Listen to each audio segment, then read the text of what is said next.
The following presentation is a production of Ride the Wave Media. It's the Best Birth Podcast, where we interview experts that elevate you as you prepare your heart and mind to have the best birth. Each episode will interview professionals so you are prepared for pregnancy, birth, and postpartum. Our experts will build your confidence and empower you to trust your intuition throughout your pregnancy. This audio is taken from videos on YouTube. Watch the entire episodes on YouTube at Birth Made Mindful. Here we are with the Best Birth Podcast. This is Jen Banks. I'm Sarah Ziroll, and we decided to put together a podcast just for you. And we wanted to introduce ourselves in this first episode. So I'll introduce Jen and then she'll introduce me. So Jen is a dedicated educator. She has dual bachelor degrees in elementary education and early childhood education. She transitioned from second grade teaching to a homeschool preschool. And that is actually how I met Jen. She was my second son's preschool teacher, and he loves Mrs. Banks. Jen is most passionate about supporting moms in maintaining their identity throughout motherhood. She is the podcast host of the podcast A is for Adversity, and she is an author. She will have her first book published this fall, and it's called Let Yourself Bloom. Jen Banks, everyone. I am thrilled to introduce Sarah. Sarah Ziroll is the mother of 3 boys, ages 6, 4, and 2. Very similar to me. I have 3 boys, ages 6, 3, and 2. And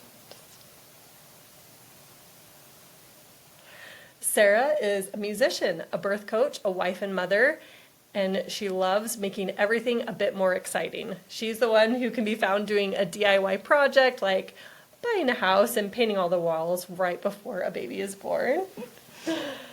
Her life's mission is to infect others with happiness and radiate positivity. Dedication, diligence, and determination are 3 words she goes by. She is a yellow personality and a social butterfly, and I am just thrilled to have met her through that connection of the preschool, and we have very similar personalities and vibes and just goals, and so excited to bring forward this podcast for you.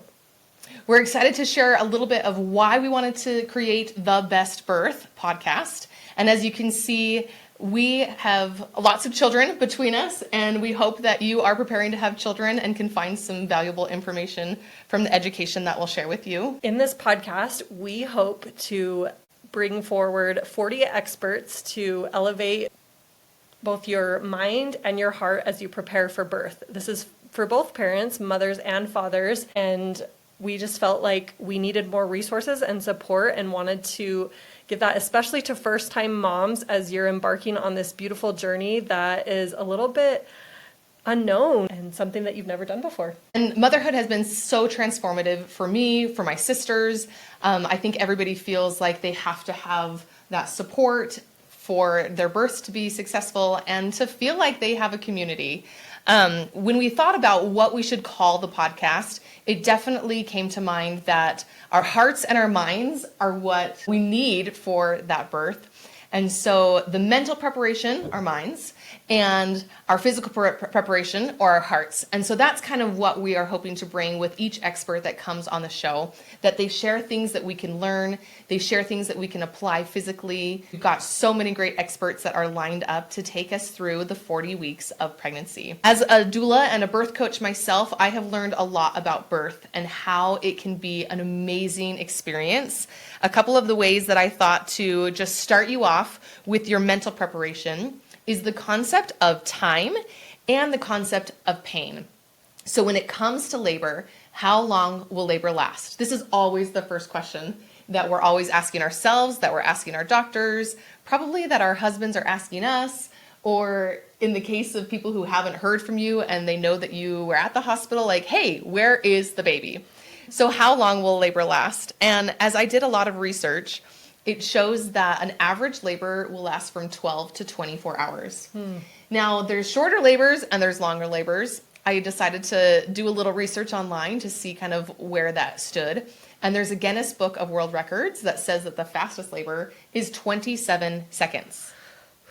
I don't know how that's possible. And if they're considering like from first contraction to when the baby's born, that's incredible. And then the longest was a woman named Joanna in Poland, and she labored for 75 days. So just think about this time frame from the shortest to the longest, right, of documented people who have had births. But we want you to feel confident in the time of your labor. I remember thinking with my first, well, as long as it's shorter than the time I ran my marathon, boy, was I surprised when my labor was 40 hours long with my first baby. And birth is a marathon. There are so many parts and components and things that go into it. And some of us may not be as familiar with all those parts of labor and what to expect to have the baby. We know that it does vary from person to person. So just knowing your body and your needs and the needs of the baby, you can get an idea of what to expect, but you may not know exactly how long your labor will be until you actually do it. The second concept that we want to talk about when it comes to mental preparation is pain. And in learning that pain isn't necessarily controlled by our body, but it's more found in our mind and what we even consider to be painful. I think that it's important to understand that no matter how somebody chooses to birth, there's going to be elements of discomfort, right? If you choose to have an epidural, if you choose to have a C-section, maybe it wasn't your choice, there's going to be that pain. And so learning how to manage your pain is one of the important parts of going into it, even if you're choosing to get that epidural, because you won't get the epidural right when you start having contractions, right? For many of us, you go in and there's a little bit of time. So in this podcast, we're hoping that a lot of our experts will teach us their pain management techniques so that you have a lot of tools in your tool belt when it comes to pain management. And I love how you mentioned all these tools, because it will be different from person to person. And as you said, there will be some element of pain. And our mission on this podcast is not to tell you how to birth and what the best birth would be. We want you to learn through the tools and resources and the support that we share to figure out what the best birth means for you personally.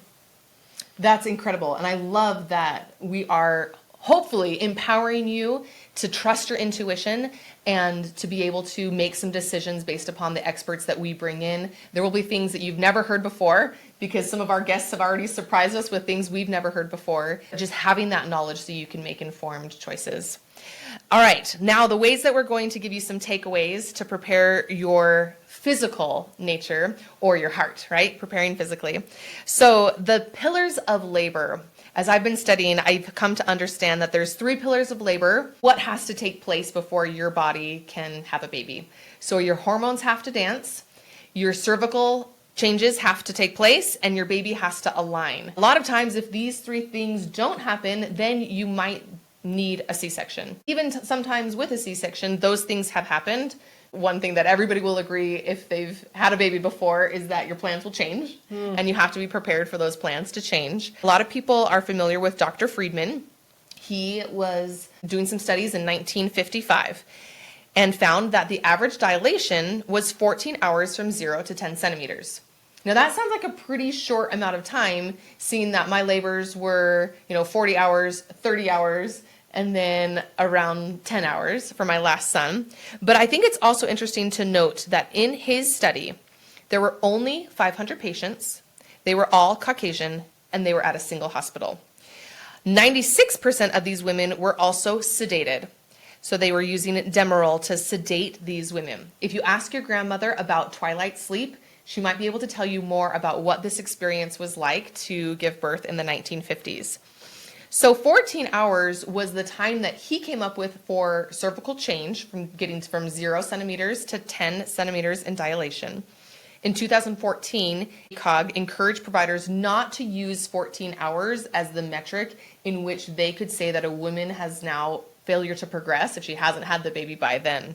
In 2010, there was another study by Zong who studied 62,000 women.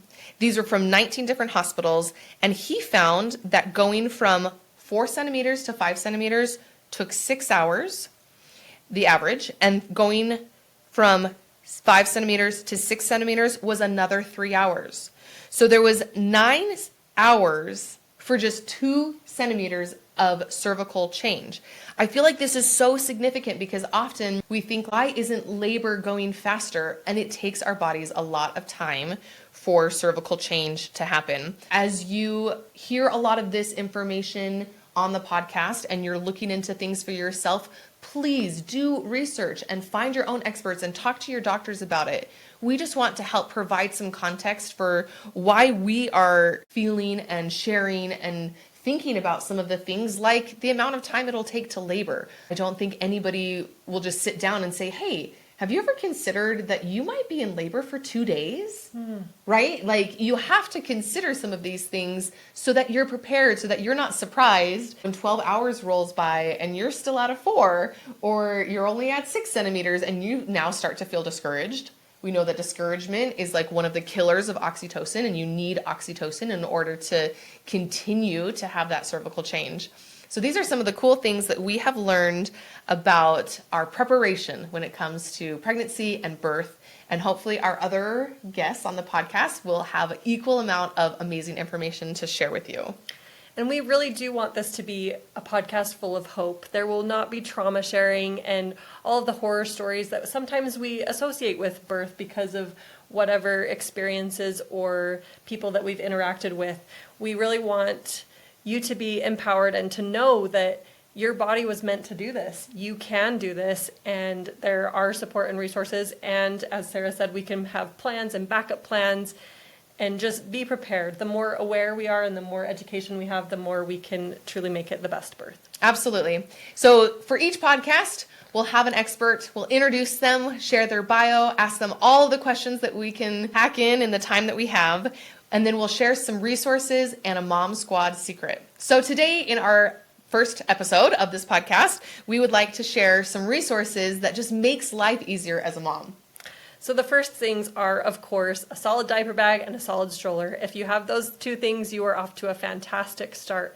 My favorite diaper bag is from Land's End, and I love it because it's embossed with our last name, and it comes with a diaper changing pad. And what I love about Land's End is that it has a 100% money back guarantee forever. All for life. And so my sister-in-law, her dogs chewed the leather handle straps, and I was able to return it and get a brand new one. So that was fantastic. That's awesome. And we'll have all of our resources linked in our show notes, so you'll be able to go and click on anything that we talk about. We'll have a lot of books that we share. Both of us love reading and finding information through books. So we'll have a lot to share with you for resources. And then we'll have our MomSquad Secrets each week, where we take from our communities. Each of you are able to add to this if you'd like. We'll have a link to that Facebook group so you can kind of share your tips and tricks for our squad as well.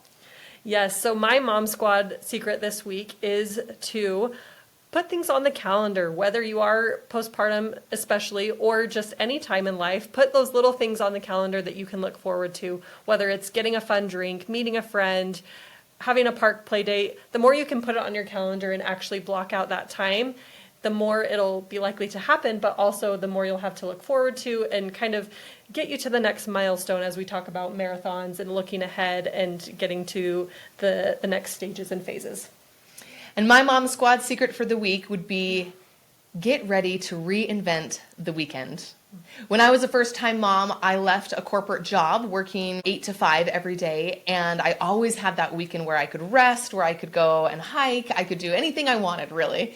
And when a new baby came along, it was such a huge difference in my weekly routine, right? Like I all of a sudden didn't really have that built-in break of a weekend. Getting things on the calendar that you can look forward to, but making those throughout the week, that really helped me recognize that while I am going to be on call, I'm breastfeeding an infant, and I have great support and I have great help, and there's babysitters always available, just kind of reinventing the weekend for you.